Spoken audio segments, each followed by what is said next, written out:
चलिए आज बात करते हैं भारत के इतिहास के सबसे बड़े कॉरपोरेट घोटालों में से एक की। एक ऐसी कहानी, एक ऐसा धोखा जिसने सचमुच पूरे देश को हिलाकर रख दिया था। तो बात है 2000 के दशक के आखिर की। भारत में एक घोटाला सामने आया और ये इतना बड़ा था, इतना ज्यादा बड़ा कि इसकी तुलना अमेरिका के सबसे कुख्यात कॉरपोरेट फ्रॉड से की जाने लगी। इसे कहा गया इंडियाज एनरॉन।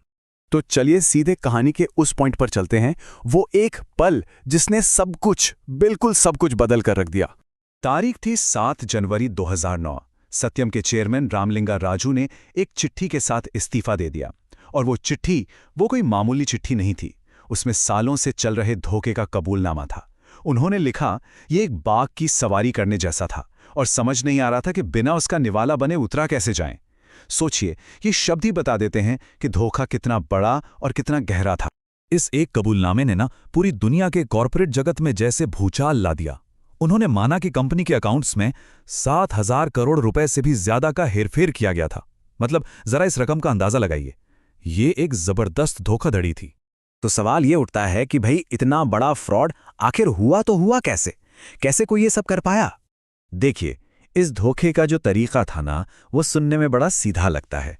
कंपनी ने सालों तक कागजों पर वो मुनाफा दिखाया जो कभी हुआ ही नहीं, और बैंक में वो कैश बताया जो असल में था ही नहीं। और ये सब क्यों? बस एक मकसद था, कंपनी के शेयर की कीमत को आसमान पर पहुंचाना। इसी हेरफेर के चलते कंपनी की बैलेंस शीट पर $1 अरब से भी ज्यादा का कैश रिजर्व दिख रहा था। सोचिए, $1 अरब, और ये पूरी की पूरी रकम बस एक कल्पना थी। असल में वो पैसा कहीं था ही नहीं। लेकिन रुकिए, ये धोखा सिर्फ नंबरों का खेल नहीं था, ये इससे कहीं ज्यादा गहरा था। बात यहां तक पहुंच गई थी कि कंपनी ने हजारों की तादाद में फर्जी कर्मचारी बना दिए, और कमाल की बात यह है कि हर महीने उनके नाम पर सैलरी भी निकलती थी। जब जांच शुरू हुई तो पता चला कि कंपनी के रिकॉर्ड्स में जो 53,000 कर्मचारी थे, उनमें से 13,000 तो थे ही नहीं। मतलब वो सिर्फ कागजों पर मौजूद थे। आरोप यह था कि रामलिंगा राजू हर महीने इन, कह सकते हैं, घोस्ट एम्प्लॉइज को सैलरी देने के नाम पर करीब करीब 20 करोड़ रुपए निकाल लेते थे। और ये पैसा, ये सीधा धोखाधड़ी करने वालों की अपनी जेबों में जा रहा था। लेकिन जाहिर है, इतना बड़ा झूठ, इतनी बड़ी धोखेबाजी हमेशा के लिए तो चल नहीं सकती थी। तो अब देखते हैं कि ताश के पत्तों से बना ये महल आखिर ढहा कैसे। तो हुआ ये कि 2008 में रियल एस्टेट मार्केट बुरी तरह क्रैश हो गया। अब जो पैसा कंपनी से निकालकर प्रॉपर्टी में लगाया गया था, वो भी डूब गया। इस बहुत बड़े गड्ढे को भरने की आखिरी कोशिश की गई, लेकिन वो नाकाम रही। और बस इसके बाद राजू के पास अपना गुनाह कबूल करने के अलावा कोई और रास्ता नहीं बचा था। जैसे ही ये कबूलनामा सामने आया, इसका असर फौरन और बहुत ही गंभीर हुआ। अब सबसे बड़ी चुनौती थी कंपनी को पूरी तरह से बर्बाद होने से बचाने की, और इसके लिए बहुत तेजी से कदम उठाने जरूरी थे। निवेशकों पर तो जैसे कहर टूट पड़ा। सोचिए, जो शेयर 2008 में 544 रुपए के अपने पीक पर था, वो रातों रात गिरकर सिर्फ ₹11.5 का रह गया। हजारों लाखों निवेशकों की जिंदगी भर की कमाई लगभग जीरो हो गई। इस कबूलनामे के बाद के जो कुछ दिन थे ना, वो बहुत तेजी से बदले। 7 जनवरी को चेयरमैन का कन्फेशन आया। 9 जनवरी को रामलिंगा राजू गिरफ्तार हो गए।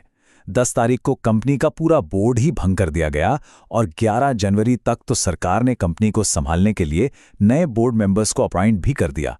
सब कुछ बस कुछ ही दिनों में हो गया। अब यहाँ पे भारत सरकार ने मोर्चा संभाला, और उनके पास एक बिल्कुल साफ 3 स्टेप का प्लान था। पहला, पुराने बोर्ड को हटाओ।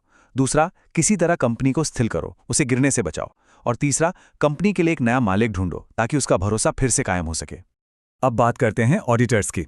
प्राइसवाटरहाउसकूपर्स यानी PwC, जो सालों तक इस फ्रॉड को पकड़ ही नहीं पाए। जाहिर है, उन्हें भी गंभीर नतीजे भुगतने पड़े। अमेरिका में उन पर भारी जुर्माना लगाया गया, और भारत में सेबी ने तो उन्हें 2 साल के लिए किसी भी लिस्टेड कंपनी का ऑडिट करने पर ही बैन लगा दिया।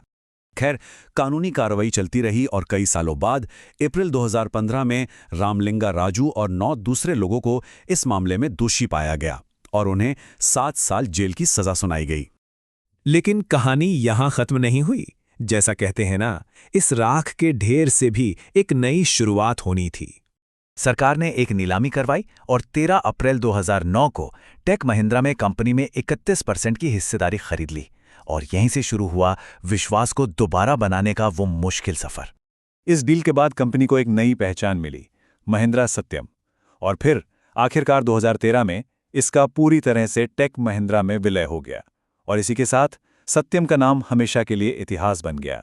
तो सत्यम कंपनी तो बच गई, लेकिन ये पूरी कहानी हम एक बहुत बड़े सवाल के साथ छोड़ जाती है। सवाल ये कि क्या भारत के इस सबसे बड़े कॉर्पोरेट फ्रॉड ने देश में कॉर्पोरेट गवर्नेंस के तौर तरीकों को, उसकी संस्कृति को हमेशा के लिए बदल दिया? ये एक ऐसा सवाल है जिस पर सोचना बहुत जरूरी है।